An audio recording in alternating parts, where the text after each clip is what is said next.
Hey everyone, Scott here to discuss The Bourne Legacy, starring not Matt Damon, but Jeremy Renner, Rachel Weisz, Edward Norton, Stacy Keach, Dennis Boltsacaris? I don't know if I'm saying that right, please forgive me. Oscar Isaac, Joan Allen, David Strathairn, and Scott Glenn, and directed by Tony Gilroy. Now, I have seen this movie before. I remember not too much. What will I think about this movie is what depends on that. Let's get into it. We open the movie with Aaron Cross, played by Jeremy Renner, swimming in Alaska. While it's super cold there, it seems rather dangerous.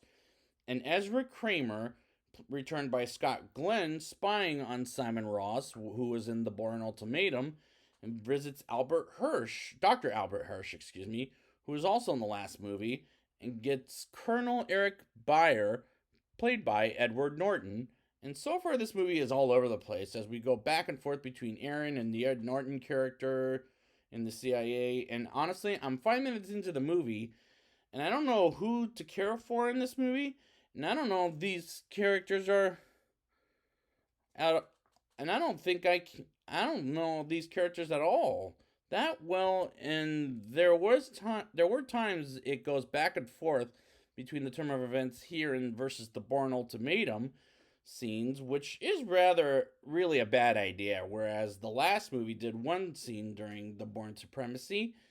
Then we meet Dr. Marta Shearing, played by Rachel Weisz, coming into the doctor's office, and again, we're going back and forth between Aaron and the introduction of different characters, and I don't really get to know them well enough, which is a bad choice in my opinion. We finally stop going back and forth, and we meet an outcome played by Oscar Isaac, who's barely in this movie, and he's very unlikable here as he lets Aaron stay for the night and acts like an ass about it. And honestly, I don't care for the characters, and they blow up Oscar Isaac's cabin, and honestly, I don't care. And I think that's my problem with this movie is I just don't care, and I'm 30 minutes into the movie, and at this point, the movie loses me, as this is a long movie at 2 hours and 14 minutes, and I just want this thing to be a little bit shorter by 30 minutes, as this movie is very boring for a Bourne movie. How could you make a boring Bourne movie? They succeeded. Aaron finds a drone and wrestles with a wolf who should have left him alone, which is kind of a stupid line, as the CIA drone is chasing after Aaron as he puts a pill in the wolf. And Eric remembers the last thing he said to Aaron some time ago. And this is a movie that chooses not to do action from the first half when Aaron is in Alaska. But the movie kicks into a little gear when the doctor ditches her job position and pulls out a gun in Marta's lab and shoots every single doctor in the laboratory, which isn't doing much for me either. Aaron takes a plane back to America as Marta, after the incident, thinks about what she did to Aaron while in the lab, which was sort of how we know which gets us to sort of know how they first met. Aaron arrives in Chicago and grabs a car to get Marta as she's about to leave to see her sister until the authorities come by and ask her questions that are suspicious.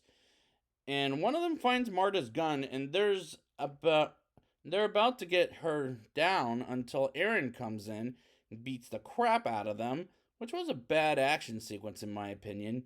Aaron asks for the pills that was subscribed to Marta, and she doesn't have any, and gives Aaron very useless information as Aaron changes their names to June and James Monroe, and they go to the Philippines, and they get there, and Aaron tells Marta to not call anyone, as they think she's dead, and none of this isn't making much sense, as we learn Aaron's original name is Kenneth Kitsum, but like Jason Bourne, he switched his name from Aaron to Aaron Cross, which is sort of makes sense, but we don't know the characters at this point, and none of this is making sense to me at this point.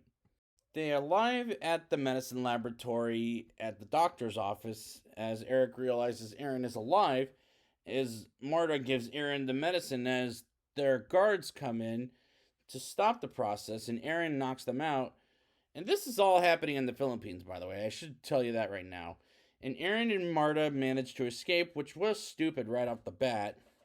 Aaron faints while in the Philippines as he's drugged up, and an assassin from Bangkok, Thailand, goes for both Aaron and Marta as Aaron wakes up the next morning, and Marta sees some authorities going after Aaron and Marta as they run for their lives, and the Bangkok assassin, let's call him, goes after them as well as Marta, and Marta gets cornered by the authorities until Aaron saves her life. As the chase continues and they split up, as Aaron steals a motorcycle and takes Marta with him, as the Bangkok assassin steals a police car.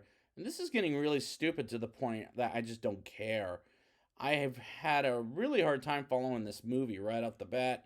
The chase continues as the Bangkok assassin shoots Aaron in the leg, and Aaron gets a shot in the arm, and he gets back on the motorcycle to chase Aaron and Marta out to the water, as Marta kicks the motorcycle to flip the Bangkok assassin, as Aaron and Marta slip out of the motorcycle, and Aaron and Marta get on a boat to set sail on their next adventure that'll never happen. And the climax made me think, other than the characters from the last movie, this isn't a Bourne movie. It's just a pile of junk of a movie.